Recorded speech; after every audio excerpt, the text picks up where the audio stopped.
Hi everybody, this video is going to concentrate on the relationships between central angle measures and arc measure on circles. So we start off here with a pretty straightforward example. All right, they are giving us some information, so let's dive in here, right? So first and foremost, they're asking us what is the measure of arc DF? Now I want to make sure that we remember very clearly that arc measure and angle measure are in degrees. All right, see the little m in front? M is read as arc measure, which means we're not finding the arc length. We want to know how many degrees are on the portions of a circle. So as you can see here, I'm just going to grab a highlighter, right? So we can see here that arc EF, or arc FE, whichever you want to call it, is 80 degrees. Now let's try to remember from class that the central angle is equal to the arc measure, right? So if arc EF, or the measure of arc EF, is 80 degrees, then so is the central angle inside of it, right? Or vice versa, the central angle is equal to the arc measure that it points to on the outside. All right, now for our discussion later, let's say we have DEF. Let's call this circle G. All right, I am going to use this point in a little bit. So far we have 80 degrees as the arc measure and central angle for that one. Now also notice over here we have 150 degrees. That is the measure of arc ED. Now we're going to drag that in towards the central angle, so that tells us that the measure of angle EGD is also 150 degrees. Now in this example here, what is missing over here is arc DF, all right? The same thing that's missing is at the central angle for angle FGD. All right, they didn't ask for it, but I just want to make sure we cover that as well. So guys, let's remember one very important rule about all circles. There are 360 little tick marks on the outside here, which we call degrees. So if there are 360 degrees in this circle, all we're going to have to do now is take 360 and subtract 150 and subtract 80. Okay, now I'm just going to take a little shortcut there. So 150 degrees plus 80 degrees is 230.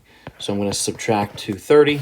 Our final answer will be 130 degrees. Okay, so now that means the measure of arc, and I'm going to write it like this: the measure of arc DF, which is what we wanted, is the same as the measure of angle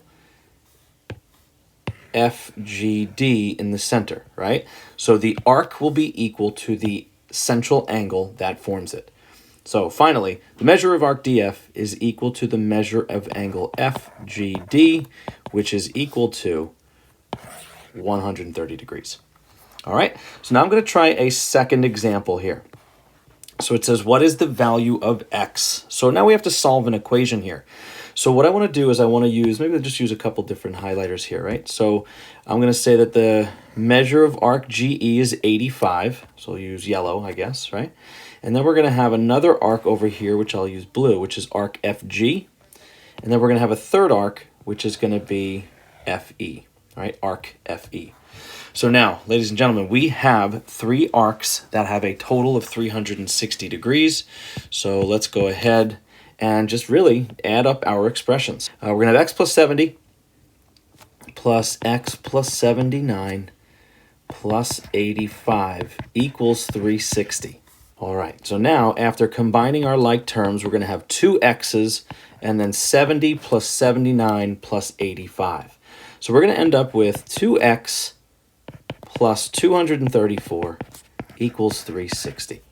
Now we're going to take 360 minus 234, and we're going to get 126.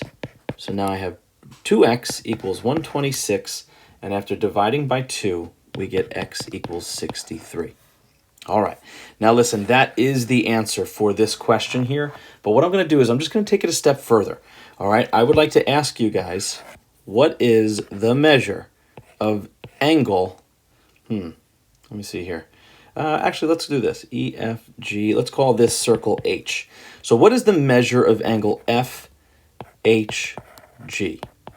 Well, after we just went through the previous example here, the measure of angle FHG should be equal to or the same as the measure of arc FG. All right, so what I'm going to do here is I'm going to take x plus 73, and we just found out that x is x plus 70, and we just found out that x is 63. So adding that to 70 gives us 133 degrees for the measure of arc FG, and guess what? It's the same as the angle FHG. So I'm going to mark that as 133 degrees. Okay, cool. So now we're going to do one final example over here. It's just a little more involved, but the same concepts apply. So they are asking us for what is the measure of arc UV, right? So the measure of arc UV is going to be the same as the angle that forms it. So let's see what we have here, right? So again, we have 1, 2, 3, 4 pieces here. Ladies and gentlemen, 4 pieces of this puzzle are going to add up to 360 degrees. So now what I'd like to do is just take a quick little shortcut. So what I'm going to have here is 20x plus 8x plus 2x, right? That's going to give us a total of 30x. Now I'm going to add up my 100 plus 91 plus 63 plus 76, and that gives us 330. Okay, so now we have 30x plus 330 equals 360. All right, so now we have a nice linear equation here to solve. So I'm going to take 330 and subtract it from both sides. That's going to leave us with 30x equals 30. All right, so we got a nice answer here, right? X equals 1. It's going to be easy to use, easy to substitute into our expressions here. So what I'm going to do is I'm going to get all of them, all right, and then we'll answer the question. So we're going to have 1 times 20 over here, which is 20 plus 100. So that's 120 degrees for the arc. That's also 120 degrees for the angle. All right, let's keep it going. So 1 times 8 is going to be 8, plus 91 is going to be 99 degrees as the angle. It's also going to be the measure of arc SV. Let's take 1 and go here. 2 times 1 is 2, plus 63. So the measure of arc UV is 65 degrees, so is the central angle straight across from it. And finally, we have 76 degrees for arc UT.